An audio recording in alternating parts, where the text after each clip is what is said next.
എല്ലാവർക്കും നമസ്കാരം. നമ്മൾ ഇന്ന് പ്ലസ് ടുവിലെ രണ്ടാമത്തെ അധ്യായമാണ് ചർച്ച ചെയ്യാൻ പോകുന്നത്. അദ്ദേഹത്തിന്റെ പേരെന്ന് വെച്ചാൽ ഏകകക്ഷി മേധാവിത്വ കാലഘട്ടം. ഒന്നാമത്തെ ചാപ്റ്റർ നമ്മൾ കഴിഞ്ഞ ക്ലാസ് ഡിസ്കസ് ചെയ്ത് അതിന്റെ ക്വസ്റ്റ്യനുകൾ നമ്മൾ ഡിസ്കസ് ചെയ്തായിരുന്നു. ഇന്നിപ്പോൾ രണ്ടാമത്തെ അധ്യായമാണ്. അടുത്ത വീഡിയോയിൽ ഇതിന്റെ ക്വസ്റ്റ്യനുകളും ഫുള്ളും ഇടുന്നതായിരിക്കും. ഇപ്പോൾ നമ്മൾ ഓരോ ചാപ്റ്ററിലെ ഇമ്പോർട്ടൻ്റ് ആയിട്ടുള്ള ഭാഗങ്ങൾ നമ്മൾ പരിചയപ്പെടുകയാണ്. നമുക്ക് ചാപ്റ്ററിലേക്ക് കടക്കാം. ഭരണഘടന അംഗീകരിച്ചത് 1949 നവംബർ 26-നാണ്. 1950 ജനുവരിയിൽ ഇന്ത്യയുടെ തെരഞ്ഞെടുപ്പ് കമ്മീഷൻ സ്ഥാപിതമായി. 1950 ജനുവരിയിൽ ആദ്യത്തെ മുഖ്യ തെരഞ്ഞെടുപ്പ് കമ്മീഷണറായി സുകുമാർ സെൻ നിയമിതനായി. ആദ്യത്തെ മുഖ്യ തെരഞ്ഞെടുപ്പ് കമ്മീഷണർ സുകുമാർ സെൻ ആണ്. അടുത്ത ഡോക്ടർ BR അംബേദ്കർ പറഞ്ഞ ഒരു വാചകമാണ്: ഇന്ത്യയിൽ മറ്റ് ഏത് രാജ്യത്തെയും രാഷ്ട്രീയത്തിൽ ഇല്ലാത്ത തോതിലുള്ള സ്വാധീനമാണ് വീരാരാധനയ്ക്ക് ഇന്ത്യൻ രാഷ്ട്രീയത്തിൽ ഉള്ളത്. പക്ഷേ രാഷ്ട്രീയത്തിൽ വീരാരാധന അധപ്പതനത്തിലേക്കും ക്രമേണ സ്വച്ഛാധിപത്യത്തിലേക്കും വഴുതി പോകാനുള്ള ഒരു മാർഗമാണ് എന്ന് പറഞ്ഞത് ആരാണ്? ഡോക്ടർ BR അംബേദ്കർ ആണ്. അടുത്ത ഇലക്ഷനോട് ബന്ധപ്പെട്ടാണ് 3200 MLA-മാരെയും 489 ലോക്സഭാ അംഗങ്ങളെയും തെരഞ്ഞെടുക്കുന്നതിനായി 17 കോടി യോഗ്യരായ വോട്ടർമാർ ഇന്ത്യയിൽ അന്ന് ഉണ്ടായിരുന്നു. യോഗ്യരായ വോട്ടർമാരിൽ 15% മാത്രമേ സാക്ഷരരായിട്ടുള്ളൂ. 3200 MLA-മാരെ 489 ലോക്സഭാ അംഗങ്ങളെ. അപ്പൊ തിരഞ്ഞെടുപ്പ് 2 പ്രാവശ്യം നീട്ടി വെക്കേണ്ടി വരികയും അവസാനം 1951 ഒക്ടോബർ മുതൽ 1952 ഫെബ്രുവരി വരെ നടത്തുകയും ചെയ്തു. ഇന്ത്യയിലെ കൂടുതൽ സ്ഥലങ്ങളിലും 1952 ജനുവരിയിൽ തെരഞ്ഞെടുപ്പ് നടന്നതിനാൽ ഈ തെരഞ്ഞെടുപ്പിനെ 52-ലെ തെരഞ്ഞെടുപ്പ് എന്നാണ് പറയുന്നത്. 52-ലെ തെരഞ്ഞെടുപ്പ് എന്നാണ് അറിയപ്പെടുന്നത്. ഇപ്പം തെരഞ്ഞെടുപ്പ് പ്രചാരണവും വോട്ടെണ്ണലും പൂർത്തിയാക്കുവാൻ 6 മാസം വേണ്ടി വന്നു. ഇപ്പം അതിൽ 1951 ഒക്ടോബർ മുതൽ 1952 ഫെബ്രുവരി വരെയാണ് നടത്തുകയും ചെയ്തു. ഇന്ത്യയിലെ കൂടുതൽ സ്ഥലങ്ങൾ 52 ജനുവരി തെരഞ്ഞെടുപ്പ് നടന്നതിനാൽ ഈ തെരഞ്ഞെടുപ്പിനെ 52-ലെ തെരഞ്ഞെടുപ്പ് എന്ന് പറഞ്ഞു. അതിന് 6 മാസത്തോളം കാലാവധി വേണ്ടി വന്നു. പിന്നെ അത് തന്നെ പണ്ടത്തെയൊക്കെ വോട്ടിംഗ് മെഷീനെ കുറിച്ചിട്ടുള്ളതാണ് പറയുന്നത്. വോട്ടിംഗ് മെഷീനും വോട്ടിംഗ് രീതികളും. അപ്പൊ ആദ്യത്തെ തെരഞ്ഞെടുപ്പിൽ ഓരോ സ്ഥാനാർത്ഥിക്കും അവരവരുടെ ചിഹ്നം പതിച്ച ഒരു പെട്ടി ഓരോ പോളിംഗ് ബൂത്തിലും സ്ഥാപിക്കാൻ തീരുമാനിച്ചു. ഓരോ വോട്ടറിനും ഒരു ശൂന്യമായ ബാലറ്റ് പേപ്പർ നൽകുകയും വോട്ട് ചെയ്യാൻ ആഗ്രഹിക്കുന്ന സ്ഥാനാർത്ഥിയുടെ പെട്ടിയിൽ അവർ അത് ഇടുകയായിരുന്നു വേണ്ടത്. അപ്പൊ അങ്ങനെയായിരുന്നു ആദ്യം ചെയ്തത്. പിന്നെ അതിനുശേഷമാണ് അതിനുശേഷം ആദ്യത്തെ 2 തെരഞ്ഞെടുപ്പുകൾക്ക് ശേഷം ഈ സമ്പ്രദായം മാറ്റി. ഇതിനുശേഷം എല്ലാ സ്ഥാനാർത്ഥികളുടെയും പേരും ചിഹ്നവും അടങ്ങുന്ന ബാലറ്റ് പേപ്പറിൽ വോട്ട് ചെയ്യാൻ രേഖപ്പെടുത്താൻ ആഗ്രഹിക്കുന്ന സ്ഥാനാർത്ഥിയുടെ പേരിന് മുമ്പിൽ സമ്മതിദായകൻ സീൽ പതിപ്പിക്കണം. ഈ സമ്പ്രദായം ഏകദേശം 40 വർഷത്തോളം തുറന്നു. പിന്നെ 1990-കളുടെ അവസാനത്തോടെ തെരഞ്ഞെടുപ്പ് കമ്മീഷൻ തെരഞ്ഞെടുപ്പ് യന്ത്രങ്ങൾ ഉപയോഗിക്കാൻ തുടങ്ങി. 2004-ഓടുകൂടി രാജ്യം മുഴുവൻ വോട്ടിംഗ് യന്ത്രത്തിലേക്ക് കടന്നു. 2004-ഓടുകൂടി.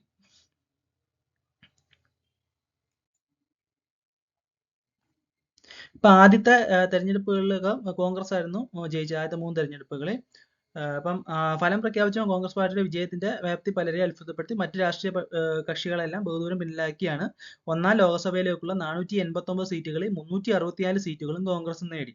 489-ൽ 364 സീറ്റും കോൺഗ്രസ് നേടി. മറ്റേത് കക്ഷിയേക്കാളും വളരെ മുന്നിലെത്തി. സീറ്റുകളുടെ അടിസ്ഥാനത്തിൽ രണ്ടാമതെത്തിയത് കമ്മ്യൂണിസ്റ്റ് പാർട്ടി ഓഫ് ഇന്ത്യ ആയിരുന്നു. 16 സീറ്റുകൾ മാത്രമാണ് നേടിയത്. രണ്ടാമതെത്തിയത് കമ്മ്യൂണിസ്റ്റ് പാർട്ടി ഓഫ് ഇന്ത്യ 16 സീറ്റുകൾ മാത്രമാണ് നേടിയത്. തിരുവിതാംകൂർ, കൊച്ചി, ഇപ്പോഴത്തെ കേരളത്തിന്റെ ഭാഗം, മദ്രാസ്, ഒറീസ എന്നിവിടങ്ങൾ ഒഴികെ മറ്റ് എല്ലാ സംസ്ഥാനങ്ങളിലും ഭൂരിപക്ഷം കോൺഗ്രസ് നേടി.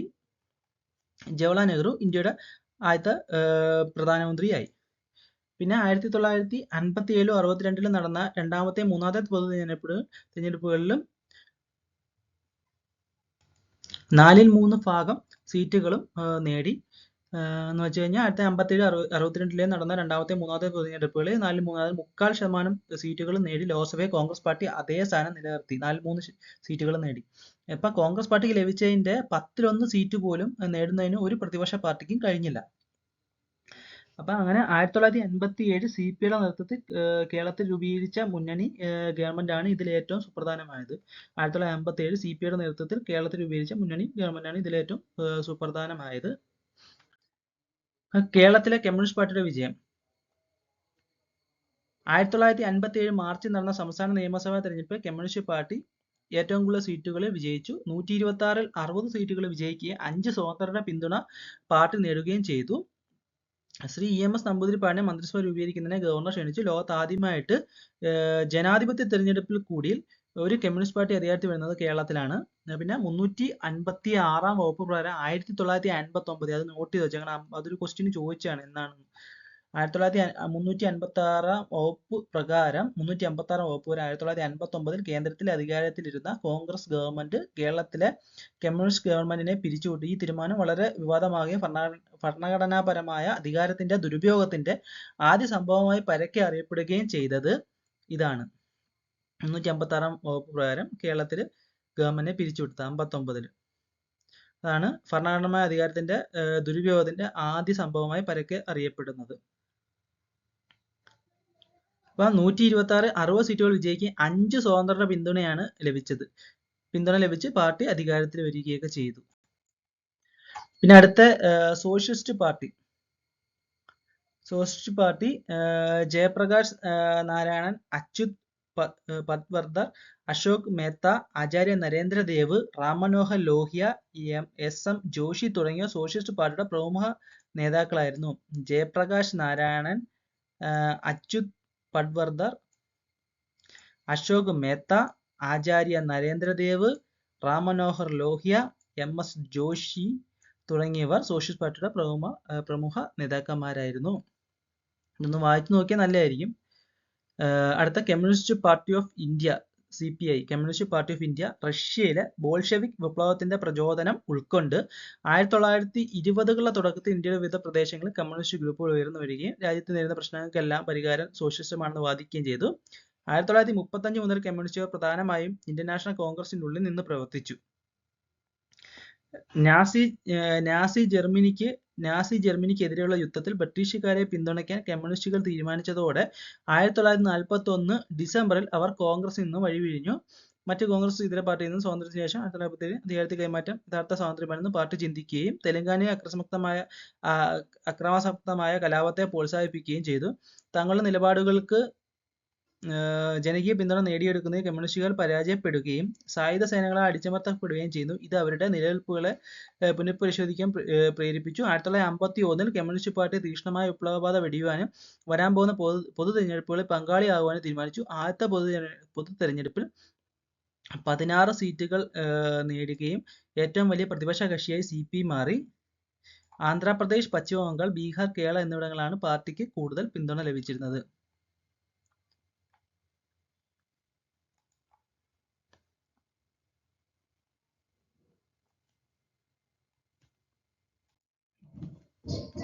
പിന്നെ എന്ന് വെച്ചാൽ AK Gopalan, SA Dange, EMS Namboodiripad, PC Joshi, Ajay Ghosh, P സുന്ദരിയ തുടങ്ങിയവർ CPIയുടെ പ്രധാന നേതാക്കന്മാരായിരുന്നു. ചൈനയും സോവിയറ്റ് യൂണിയനുമായുള്ള പ്രത്യയശാസ്ത്ര ഭിന്നതയെ തുടർന്ന് 1964 പാർട്ടിയിൽ പിളർപ്പുണ്ട്. 1964 CPI CPM ഉണ്ടായത്.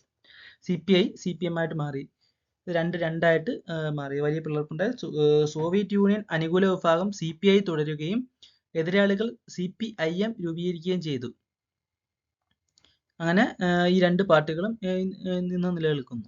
ഇപ്പം സോവിയറ്റ് യൂണിയൻ അനുകൂല വിഭാഗം CPI ആയി തുടരുകയും ഇപ്പം എതിരാളികൾ CPI ആവുകയും ചെയ്തു. പിന്നെ ഒരു സിംഹാസൻ എന്ന് പറഞ്ഞൊരു സിനിമ ഉണ്ടായിരുന്നു. എന്ന് വെച്ചാൽ അരുൺ സാധുവിന്റെ 2 നോവലുകളായ സിംഹാസൻ, മുംബൈ ദിനിക് എന്നിവയെ അടിസ്ഥാനമാക്കിയുള്ള ഈ മറാത്തി സിനിമ മഹാരാഷ്ട്രയിലെ മുഖ്യമന്ത്രി കസാരയ്ക്ക് വേണ്ടിയുള്ള തമ്മിലടി ചിത്രീകരിക്കുന്ന ഒരു സിനിമയാണ് സിംഹാസൻ എന്ന് പറയുന്ന. ജബ്ബാർ പട്ടേലാണ് സംവിധാനം ചെയ്തത്.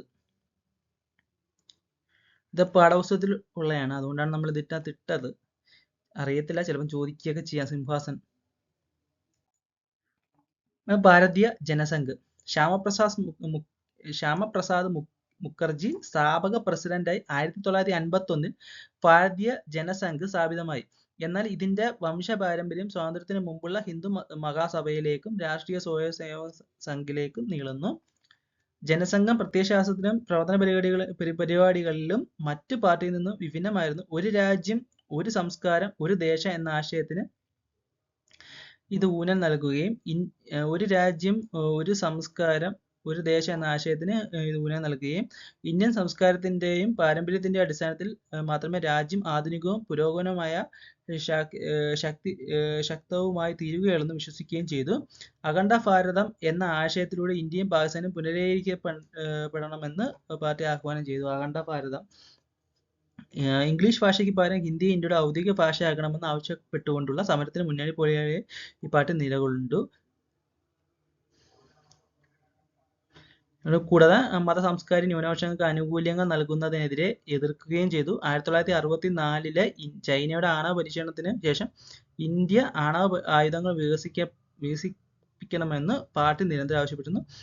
1950 തെരഞ്ഞെടുപ്പ് രാഷ്ട്രീയത്തിൽ അരികിൽ മാത്രമേ നിൽക്കുകയും 1952 ലോക്സഭാ തെരഞ്ഞെടുപ്പിൽ 3 സീറ്റുകളും 57 ലോക്സഭാ തെരഞ്ഞെടുപ്പിൽ 4 സീറ്റുകളും മാത്രമേ അധികാരത്തിൽ പാർട്ടിക്ക് നേടാനായുള്ളൂ.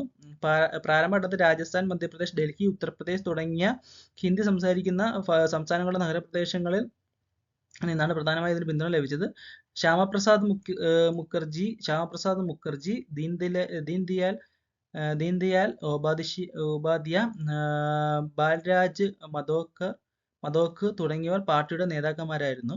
ശ്യാമപ്രസാദ് മുഖർജി, ദീൻദയാൽ ഉപാധ്യായ, ബാൽരാജ് മധോക് തുടങ്ങിയവർ പാർട്ടിയുടെ നേതാക്കന്മാരായിരുന്നു. ഭാരതീയ ജനസംഘിൽ നിന്നുമാണ് ഭാരതീയ ജനതാ പാർട്ടി രൂപം കൊണ്ടത്. അടുത്ത സ്വതന്ത്ര പാർട്ടി.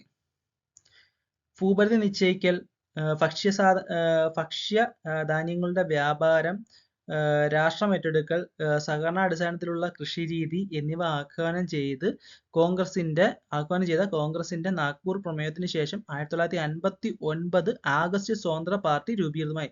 1959 ആഗസ്റ്റിലാണ് സ്വതന്ത്ര പാർട്ടി രൂപീകൃതമായത്. പഴയകാല കോൺഗ്രസ് നേതാക്കന്മാരായ C Rajagopalachari, K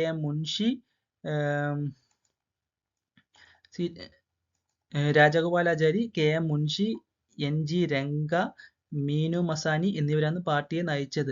C Rajagopalachari, K M Munshi, N G Ranga, Minoo Masani എന്നിവരാണ് പാർട്ടിയെ നയിച്ചത്. മറ്റു പാർട്ടികളിൽ നിന്നും സാമ്പത്തിക വിഷയങ്ങൾ വ്യത്യസ്ത നിലപാടാണ് പാർട്ടി സ്വീകരിച്ചത്.